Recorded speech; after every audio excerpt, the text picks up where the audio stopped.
வணக்கம் நண்பர்களே. செல்வத்தின் தெய்வமான லட்சுமி தேவி எல்லா வீடுகளிலும் வசிப்பதில்லை என்பது உங்களுக்கு தெரியுமா?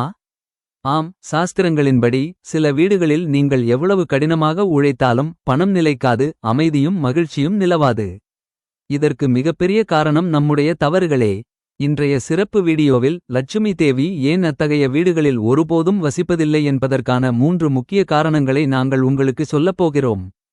உங்கள் வீடும் எப்போதும் செல்வம், செழிப்பு மற்றும் மகிழ்ச்சியால் நிறைந்திருக்க வேண்டும் என்று நீங்களும் விரும்பினால் இந்த வீடியோவை இறுதிவரை பாருங்கள். ஏனென்றால் நீங்கள் செய்யும் ஒரு சிறிய தவறு கூட லட்சுமி தேவியை கோபப்படுத்தக்கூடும்.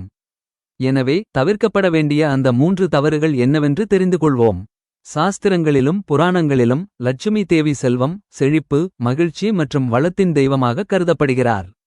எங்கு தூய்மை, நன்னடத்தை, மரியாதை மற்றும் நேர்மறை ஆற்றல் உள்ளதோ அங்கு லட்சுமி தேவி வசிக்கிறார் என்று கூறப்படுகிறது. ஆனால் இதற்கு மாறாக சில வீடுகளில் ஒருவர் எவ்வளவு கடினமாக உழைத்தாலும் செல்வம் நிலைப்பதில்லை, அமைதியும் மகிழ்ச்சியும் நீடிப்பதில்லை, மேலும் பிரச்சனைகள் மீண்டும் மீண்டும் வந்து கொண்டே இருக்கின்றன.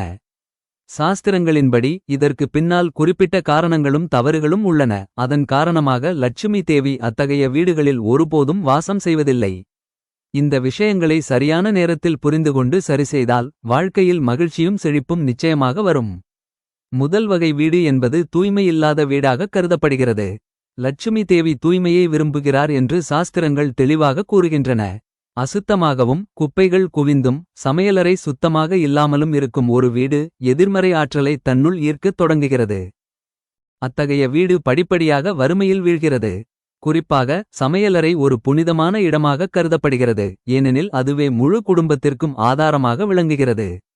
அழுக்கு பாத்திரங்கள், சுத்தம் செய்யப்படாத எரிவாயு அடுப்பு அல்லது சிதறிக்கிடக்கும் உணவுப் பொருட்கள் ஆகியவை லட்சுமி தேவிக்கு இழைக்கப்படும் அவமதிப்பாக கருதப்படுகின்றன. மேலும் லட்சுமி தேவி நுழையும் இடம் என்பதால் அழுக்கான பிரதான வாசல் அசுபமாக கருதப்படுகிறது. வாசலைச் சுற்றி காலணிகளும் செருப்புகளும் சிதறிக் கிடந்தால், தூசி படிந்துவிடும் அல்லது உடைந்த கதவு இருந்தால் அது சக்தி ஓட்டம் குறைவாக இருப்பதை குறிக்கிறது. எனவே வீடு எப்போதும் சுத்தமாகவும் ஒழுங்காகவும் நறுமணத்துடனும் வைத்திருக்கப்பட வேண்டும். காலையில் பெருக்கித் துடைப்பது, வாசலில் ரங்கோலி போடுவது, மாலையில் விளக்கேற்றுவது ஆகியவை லட்சுமி தேவியை ஈர்க்கும் வழிகளாக கருதப்படுகின்றன. இரண்டாவது வகை வீடு என்பது சண்டை, வாக்குவாதம் மற்றும் வசை சொற்கள் நிறைந்த வீடாகும். சாஸ்திரங்களின்படி தொடர்ச்சியான சண்டைகள், கணவன் மனைவிக்கு இடையே கருத்து வேறுபாடுகள் மற்றும் ஒருவரையொருவர் அவமதிக்கும் குடும்ப உறுப்பினர்கள் உள்ள இடத்தில் லட்சுமி தேவி ஒருபோதும் வசிக்க மாட்டார். அத்தகைய வீடு எதிர்மறை ஆற்றலால் நிரம்பி படிப்படியாக அமைதியும் மகிழ்ச்சியும் மறைந்துவிடும். குறிப்பாக பெண்களை அவமதிப்பது ஒரு பெரும் பாவமாக கருதப்படுகிறது, ஏனெனில் பெண்கள் லட்சுமி தேவியின் அவதாரமாக கருதப்படுகிறார்கள்.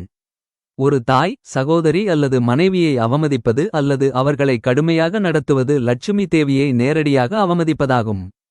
மேலும் தகாத வார்த்தைகள், பொய், மற்றவர்களைப் பற்றி தவறாக பேசுதல் மற்றும் பொறாமை ஆகியவையும் ஒரு வீட்டின் நேர்மறை ஆற்றலை அழிக்கும் தீய குணங்களாகும். அத்தகைய வீடுகளுக்கு எவ்வளவு செல்வம் வந்தாலும் அது நிலைப்பதில்லை மற்றும் விரைவாக செலவாகிவிடும். எனவே வீட்டில் அன்பு, மரியாதை மற்றும் இனிமையான பேச்சு நிறைந்த சூழலை பேணுவது மிகவும் முக்கியம். ஒவ்வொரு உறுப்பினரும் ஒருவரையொருவர் மதிக்க வேண்டும் மற்றும் அற்ப விஷயங்களுக்காக வாக்குவாதங்களை தவிர்க்க வேண்டும். மூன்றாம் வீடு என்பது சோம்பல், பொய் மற்றும் அநீதி குடிகொண்டிருக்கும் இடமாகும். லட்சுமி தேவி கடின உழைப்பையும் நேர்மையையும் விரும்புகிறார். கடினமாக உழைக்காத, மற்றவர்களைச் சார்ந்திருக்கும், நேரத்தை மதிக்காத மற்றும் தனது கடமைகளை தட்டிக்கழிக்கும் ஒருவரின் வீட்டில் லட்சுமி தேவி நிரந்தரமாக வசிப்பதில்லை. மேலும் ஏமாற்றுதல், திருடுதல், இலஞ்சம் வாங்குதல் அல்லது பிறரின் உரிமைகளை பறித்தல் போன்ற நேர்மையற்ற வழிகளில் ஒருவர் பணம் சம்பாதித்தால் அந்த செல்வம் ஒருபோதும் மகிழ்ச்சியை தராது. அத்தகைய செல்வம் சிறிது காலத்திற்கு இனிமையாக தோன்றலாம், ஆனால் இறுதியில் துக்கத்தையும் துன்பத்தையும் கொண்டுவரும். அநீதி நிலவும் இடத்தில் லட்சுமி தேவி நிலையற்றவர் என்றும் நீண்ட காலம் தங்குவதில்லை என்றும் சாஸ்திரங்கள் கூறுகின்றன. மேலும் தாமதமாக உறங்குவது, நேரத்தை வீணடிப்பது மற்றும் நோக்கமற்ற வாழ்க்கை வாழ்வது ஆகியவையும் வறுமைக்கான காரணங்களாக கருதப்படுகின்றன. பிரம்ம முகூர்த்தத்தில் காலையில் எழுந்து இறைவனை நினைத்து நேர்மறை ஆற்றலுடன் நாளை தொடங்குவது மிகவும் மங்களகரமானதாக கருதப்படுகிறது. இந்த விதிகளை பின்பற்றுபவர்கள் தங்கள் வாழ்வில் படிப்படியாக முன்னேற்றத்தை காண்கிறார்கள்.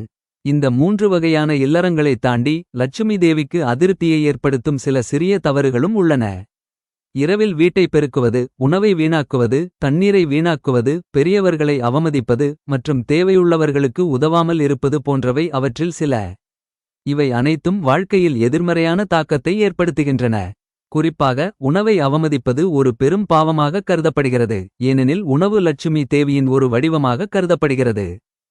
உணவை புறக்கணித்தாலோ தூக்கி எறிந்தாலோ அல்லது வீணடித்தாலோ படிப்படியாக நிதி நெருக்கடி ஏற்படுகிறது.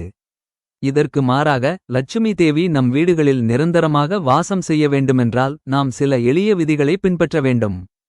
முதலில் வீட்டை தூய்மையாகவும் நேர்த்தியாகவும் வைத்திருக்க வேண்டும். ஒவ்வொரு காலையிலும் மாலையிலும் விளக்கேற்றி இறைவனை நினைக்க வேண்டும். நேர்மறையான எண்ணங்களை பேச வேண்டும், ஒருவரையொருவர் மதிக்க வேண்டும், மேலும் அன்பான சூழலை பராமரிக்க வேண்டும். உங்கள் செயல்களில் நேர்மையாக இருங்கள், மற்றவர்களுக்கு தீங்கு செய்வதை தவிர்க்கவும். தேவையுள்ளவர்களுக்கு உதவுங்கள், தொடர்ந்து தர்மம் செய்யுங்கள். இவை அனைத்தும் லட்சுமி தேவிக்கு மிகவும் பிரியமானவை. இறுதியாக லட்சுமி தேவி செல்வத்தின் தெய்வம் மட்டுமல்ல, மகிழ்ச்சி, அமைதி மற்றும் செழிப்பின் வடிவமும் ஆவார் என்று கூறலாம். நம் வாழ்வில் தூய்மை, உண்மை மற்றும் நேர்மறைத்தன்மையை நாம் கடைப்பிடித்தால் லட்சுமியின் ஆசீர்வாதங்கள் தானாகவே வந்து சேரும். இருப்பினும் நாம் அழுக்கு, சண்டை மற்றும் அநீதியில் ஈடுபட்டால் நாம் எவ்வளவு முயற்சி செய்தாலும் லட்சுமி தேவியால் நம் வீடுகளில் தங்க முடியாது. எனவே ஒருவர் இந்த 3 பெரும் தவறுகளையும் எப்போதும் தவிர்த்து லட்சுமி தேவி நிரந்தரமாக வசிக்கும்படியான வாழ்க்கையை தன் வாழ்வில் அமைத்துக் கொள்ள வேண்டும். சாஸ்திரங்களின்படி லட்சுமி தேவி செல்வத்தின் தெய்வம் மட்டுமல்ல, வாழ்க்கையில் மகிழ்ச்சி, அமைதி, செழிப்பு, நல்ல அதிர்ஷ்டம் மற்றும் நேர்மறை ஆற்றலின் சின்னமாகவும் திகழ்கிறார். தூய்மை, ஒழுக்கம், மரியாதை, மதம் மற்றும் நற்பண்புகள் இருக்கும் இடத்தில் அவர் வசிக்கிறார். புராணங்கள், நீதி சாஸ்திரம் மற்றும் தர்மசாஸ்திரம் போன்ற பண்டைய நூல்கள் எவ்வளவு செல்வம் சேர்ந்தாலும் லட்சுமி தேவி நிரந்தரமாக வசிக்காத சில வகை வீடுகள் உள்ளன என்பதை தெளிவாக கூறுகின்றன. இந்த விஷயங்களை புரிந்துகொள்வது மிகவும் முக்கியம், ஏனென்றால் இன்று மக்கள் பணம் சம்பாதிப்பதில் மட்டுமே கவனம் செலுத்துகிறார்கள், ஆனால் அதை தக்கவைத்துக் கொள்ள தேவையான ஆன்மீக மற்றும் தார்மீக கொள்கைகளை புரிந்துகொள்வதில்லை. சாஸ்திரங்களின்படி லட்சுமி வசிக்காத 3 முக்கிய வகையான வீடுகள் உள்ளன. முதலாவது அசுத்தமும் ஒழுங்கின்மையும் உள்ள இடம், இரண்டாவது பிணக்கு மற்றும் அவமரியாதை நிறைந்த சூழல் உள்ள இடம், மற்றும் மூன்றாவது அநீதி, சோம்பல் மற்றும் தவறான செயல்கள் உள்ள இடம். முதலில் சுத்தமின்மை உள்ள வீட்டைப் பற்றி பேசுவோம். சாஸ்திரங்கள் சுத்தமே லட்சுமியின் வாசல் என்று கூறுகின்றன, அதாவது சுத்தமும் தூய்மையும் உள்ள இடத்தில் மட்டுமே லட்சுமி நுழைகிறார். தொடர்ந்து அழுக்காக இருக்கும், பொருட்கள் சிதறிக் கிடக்கும், தூசி படிந்திருக்கும் ஒரு வீட்டில் எதிர்மறை ஆற்றலின் தாக்கம் அதிகரிக்கிறது. குறிப்பாக சமையலறை மற்றும் வழிபாட்டுத் தலங்களில் தூய்மை மிகவும் முக்கியமானதாக கருதப்படுகிறது. சமையலறை அன்னபூர்ணாவின் இடமாக கருதப்படுகிறது, மேலும் உணவு லட்சுமியின் ஒரு வடிவமாகும். சமையலறை அழுக்காக இருந்தாலோ, பாத்திரங்கள் ஆங்காங்கே சிதறிக் கிடந்தாலோ அல்லது சமையல் செய்யும் இடம் அசுத்தமாக இருந்தாலோ அது லட்சுமி தேவிக்கு இழைக்கப்படும் அவமதிப்பாக கருதப்படுகிறது.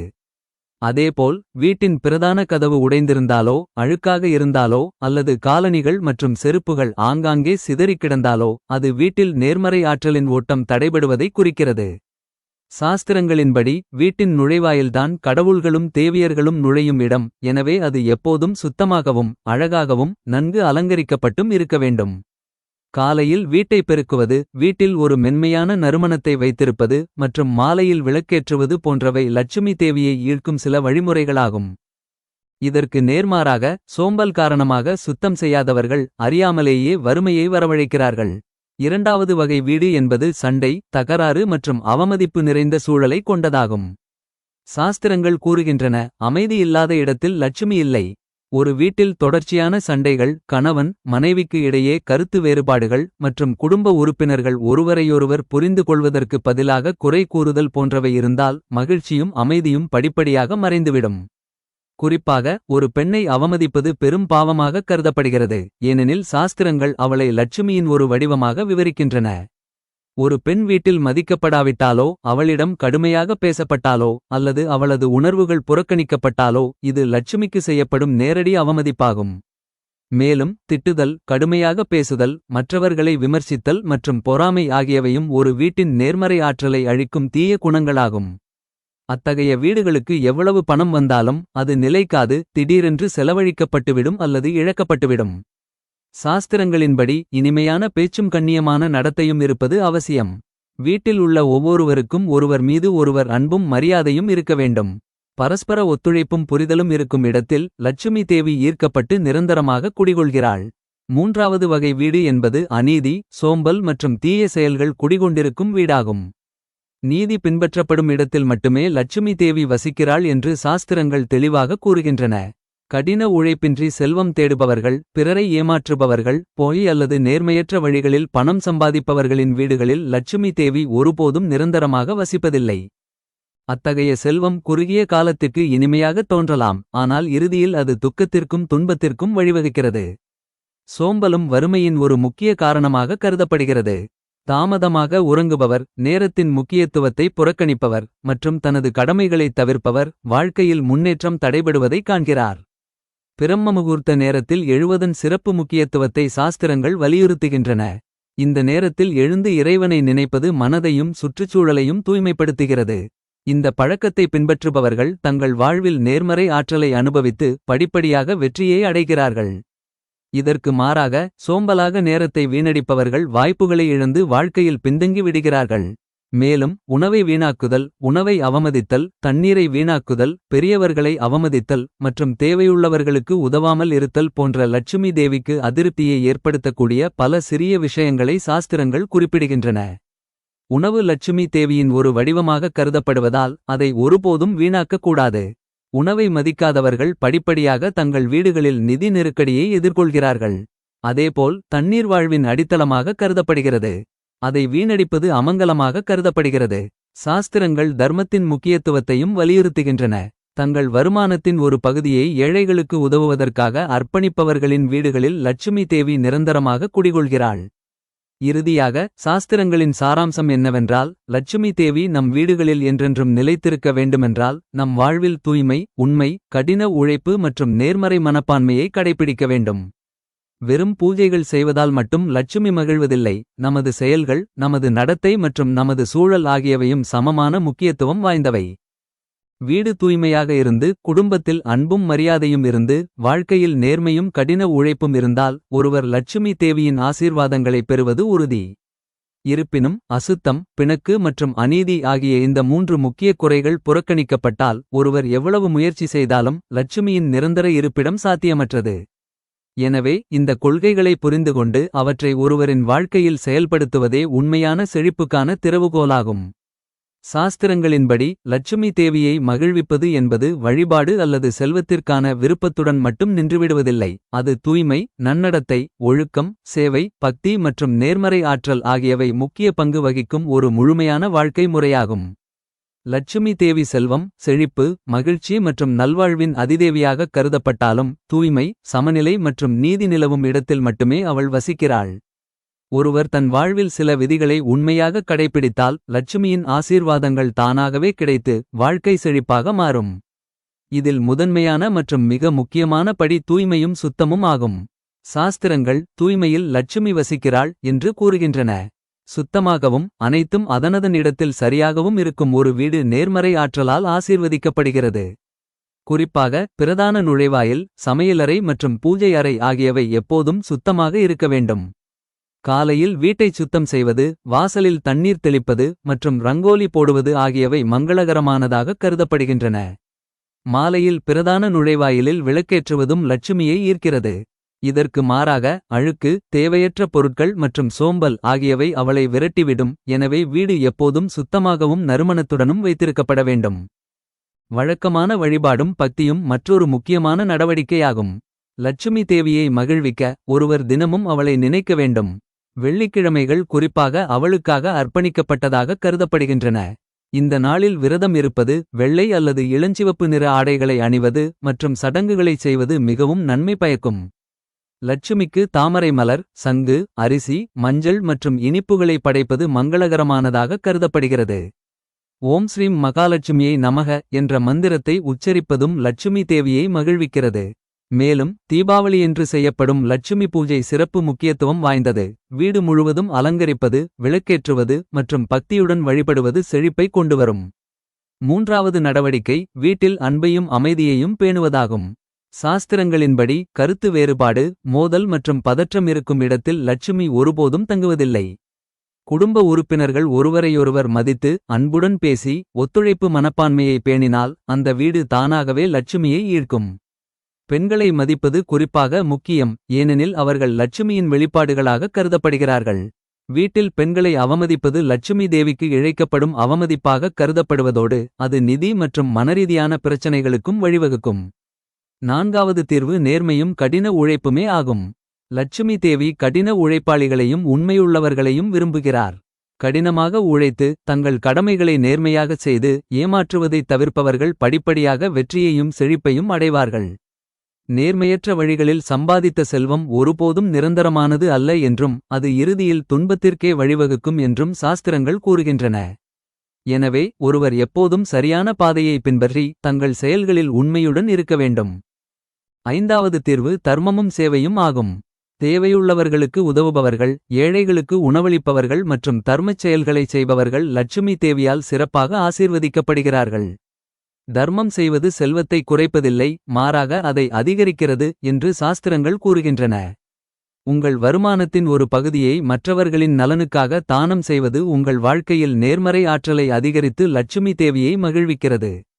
உணவு, உடை மற்றும் கல்வி ஆகியவற்றை தானம் செய்வது மிகவும் புண்ணியமான செயல்களாக கருதப்படுகிறது. ஆறாவது தீர்வு உணவு மற்றும் நீரை மதிப்பது ஆகும். உணவு லட்சுமி தேவியின் ஒரு வடிவமாக கருதப்படுவதால் அதை ஒருபோதும் வீணாக்கக் கூடாது. தேவையான அளவு உணவை மட்டும் எடுத்து மரியாதையுடன் உட்கொள்ள வேண்டும். அதேபோல் நீரையும் வீணாக்கக் கூடாது. இவற்றை மதிப்பவர்கள் தங்கள் வாழ்வில் ஒருபோதும் பற்றாக்குறையை சந்திப்பதில்லை. ஏழாவது தீர்வு நேர்மறை சிந்தனையும் மனநிறைவும் ஆகும். எல்லாச் சூழ்நிலைகளிலும் மனநிறைவுடனும் நேர்மறையாகவும் இருப்பவர்களை லட்சுமி தேவி விரும்புகிறார். ஒருவர் தொடர்ந்து குறை கூறிக்கொண்டிருந்தாலோ மற்றவர்கள் மீது பொறாமை கொண்டிருந்தாலோ அல்லது பேராசை கொண்டவராக இருந்தாலோ அவர்களால் ஒருபோதும் உண்மையான செழிப்பை அனுபவிக்க முடியாது. மனநிறைவும் நன்றியுணர்வும் வாழ்க்கைக்கு நிலைத்தன்மையையும் மகிழ்ச்சியையும் கொண்டு வந்து லட்சுமியின் ஆசீர்வாதங்களை உறுதி செய்கின்றன. எட்டாவது தீர்வு முறையான நேர மேலாண்மையும் ஒழுக்கமும் ஆகும். நேரத்தை மதித்து தங்களின் அன்றாட வழக்கத்தை ஒழுங்கமைத்து ஒழுக்கத்தை பேணுபவர்கள் வாழ்க்கையில் சிறந்து விளங்குகிறார்கள். அதிகாலையில் எழுவது, தவறாமல் பிரார்த்தனை செய்வது, பணிகளை குறித்த நேரத்தில் முடிப்பது மற்றும் ஒருவரின் இலக்குகளில் கவனம் செலுத்துவது ஆகியவை லட்சுமியை ஈர்க்கும் குணங்களாகும். ஒருவர் சோம்பலையும் நேரத்தை வீணடிப்பதையும் தவிர்க்க வேண்டும். முடிவாக லட்சுமி தேவியை மகிழ்விக்க வெளிப்புற வழிபாடு மட்டுமல்ல, அகத் தூய்மையும் நன்னடத்தையும் அவசியம் என்று கூறலாம். நம் வாழ்வில் தூய்மை, அன்பு, நேர்மை, சேவை, மனநிறைவு மற்றும் ஒழுக்கத்தை கடைப்பிடித்தால் லட்சுமியின் ஆசீர்வாதங்கள் தானாகவே கிடைக்கும். உண்மையான செழிப்பு என்பது செல்வத்திலிருந்து மட்டுமல்ல, மன அமைதி, குடும்ப மகிழ்ச்சி மற்றும் ஆன்மீக திருப்தியிலிருந்தும் வருகிறது. இதுவே லட்சுமி தேவியின் உண்மையான அருள். எனவே நண்பர்களே, லட்சுமி தேவி உங்கள் வீட்டில் தங்குவதைத் தடுக்கும் 3 முக்கிய தவறுகள் இவைதான். இந்த விஷயங்களில் நீங்கள் கவனம் செலுத்தி உங்கள் வீட்டில் தூய்மை, அன்பு மற்றும் நேர்மறையான சூழலை பராமரித்தால் லட்சுமியின் ஆசீர்வாதங்கள் நிச்சயமாக உங்களுடன் இருக்கும். இந்த தகவல் உங்களுக்கு பயனுள்ளதாக இருந்தால் இந்த வீடியோவை லைக் செய்து பகிருங்கள். மேலும் இது போன்ற பயனுள்ள வீடியோக்களை பார்க்க எங்கள் சேனலுக்கு சப்ஸ்கிரைப் செய்யுங்கள். மேலும் கடந்த காலத்தில் இந்த தவறுகளில் எதை நீங்கள் செய்தீர்கள், இப்போது அதை சரிசெய்வீர்களா என்பதை கமெண்ட்களில் எங்களுக்கு தெரியப்படுத்துங்கள். நன்றி. அடுத்த வீடியோவில் மற்றொரு முக்கியமான தகவலுடன் சந்திப்போம்.